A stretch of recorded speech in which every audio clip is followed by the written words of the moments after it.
Hello everyone. In this video we will be studying about the Warshall's algorithm. This is also called as a transitive closure. Again we are solving this Warshall's algorithm using the dynamic programming. So Warshall's algorithm is also called as finding the path matrix. So in the exam they may ask you to find the path between the vertices using the Warshall's algorithm, or directly they may ask for the given graph find the path matrix. So these types of questions may be asked here. So now we can see that let us understand how to find this path matrix. So here we will be given a graph, a general graph.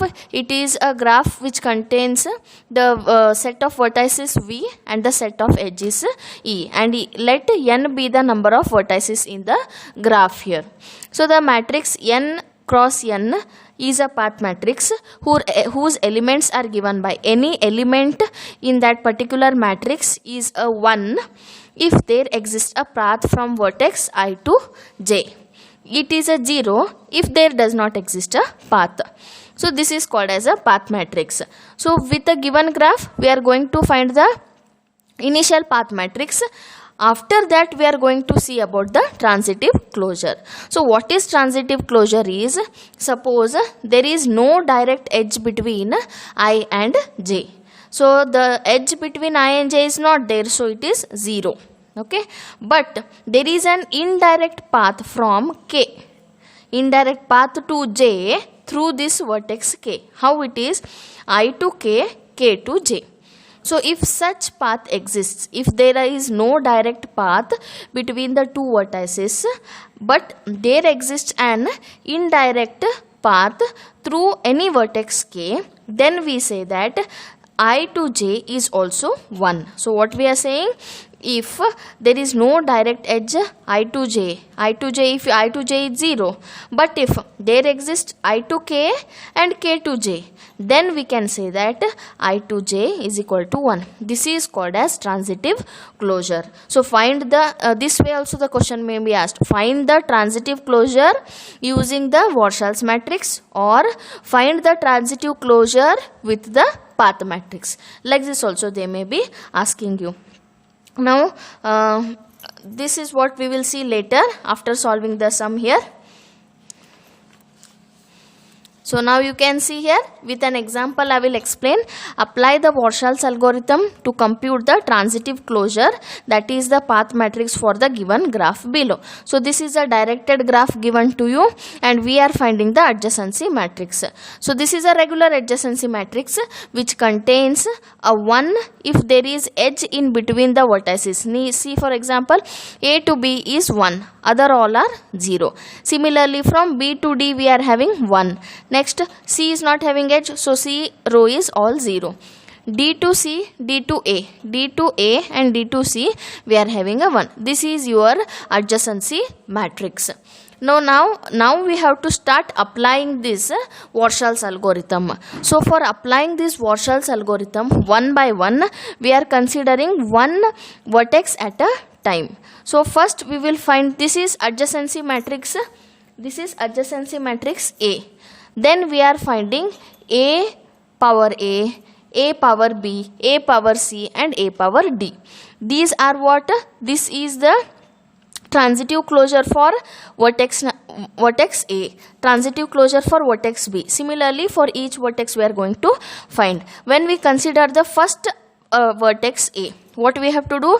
We have to find the path such a way that vertex A is an intermediate. Now we had here I to k, k to j. So k is an intermediate vertex here between I and j.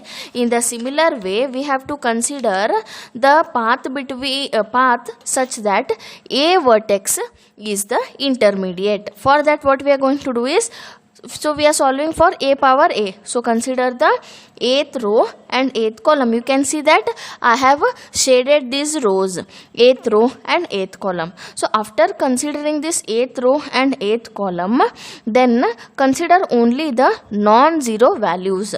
Non-zero means what here? Here we are having 1 and this one. Only these values we have to consider. 0 means there is no edge. Okay, so we are not going to consider the 0. We have to consider only 1 here. So how do we do that is, and we have to keep in mind that a vertex should be taken as a intermediate, means a should be coming in the between.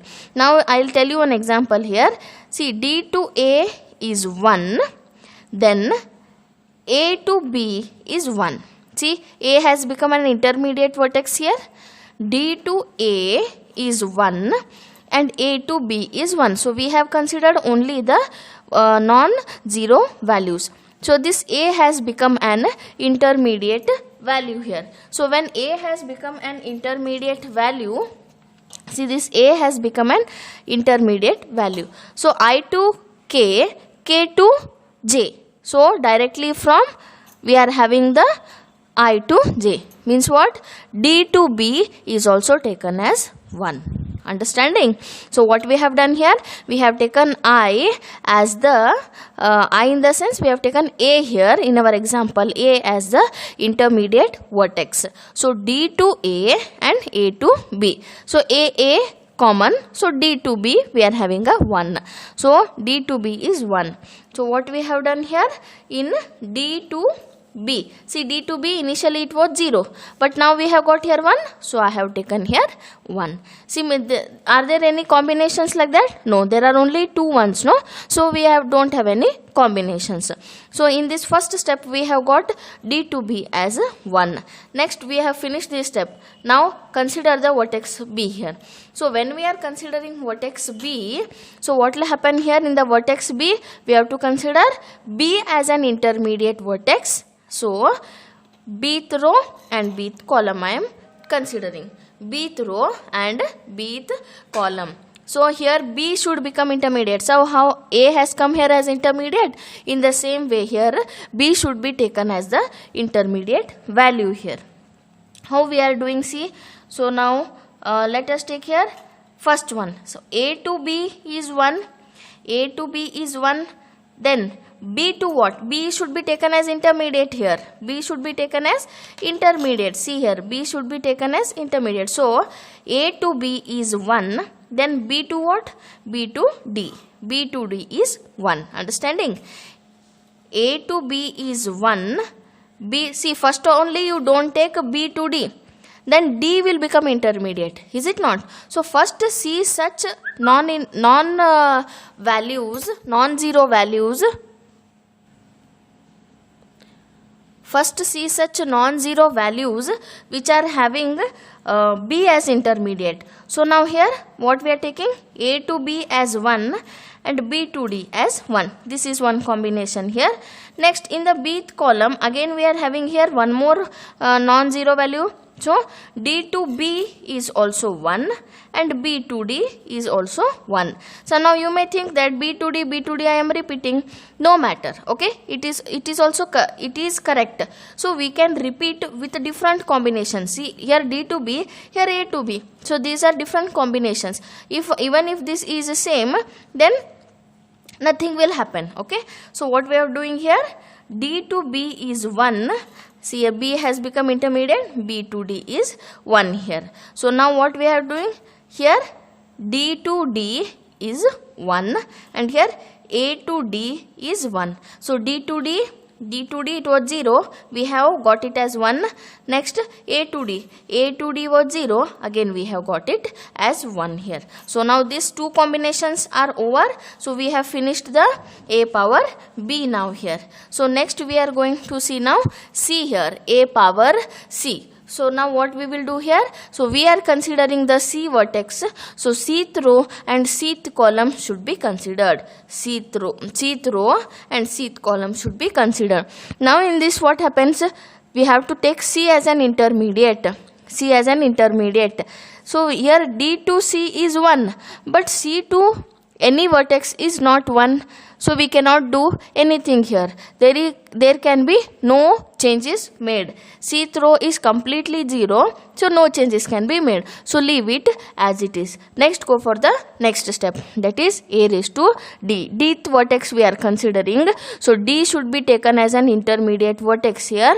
And consider the dth row and dth column. Now here we are having many combinations because dth complete row is 1. See, you have to take the updated matrix. Okay, so whatever we are updating in the previous one, so here we have updated as this D to B we have updated, no?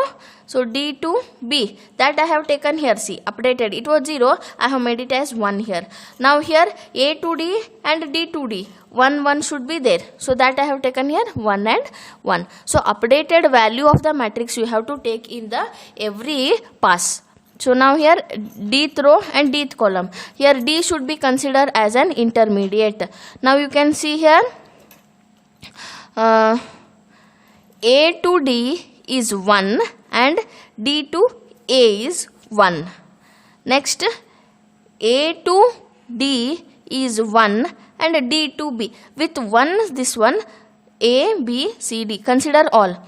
A to D, D to A to D, D to B, A to D, D to C, A to D, D to D. That is what I have done here, 4 combinations. Okay, so here A to A will become 1, here A to B will become 1, A to C will become 1, A to D will become 1 here. So with this one, all 4 combinations of D are over. Now consider this one now. So what is that one? B to D is 1. Next D to A. See, D should come in between here. So what we have done? B to D is 1, D to A. Next B to D, D to B, B to D, D to C, B to D and D to D here. So for that what we are getting here? B to A is 1, B to B, B to C and B to D. All this one we are getting here. Please note that whenever we are taking any vertex here, that vertex should be taken as an intermediate vertex only. So with that different combinations I have found here, and that we are going to update. See, A to A was 0, so we have made it as 1 here. Next A to B is already 1, that one we have written. A to C was 0 here, A to C has become now here 1. A to D was 1 already. Next B to A was 0, we have made it as 1 here. B to B was 0, again we have made it as 1 here.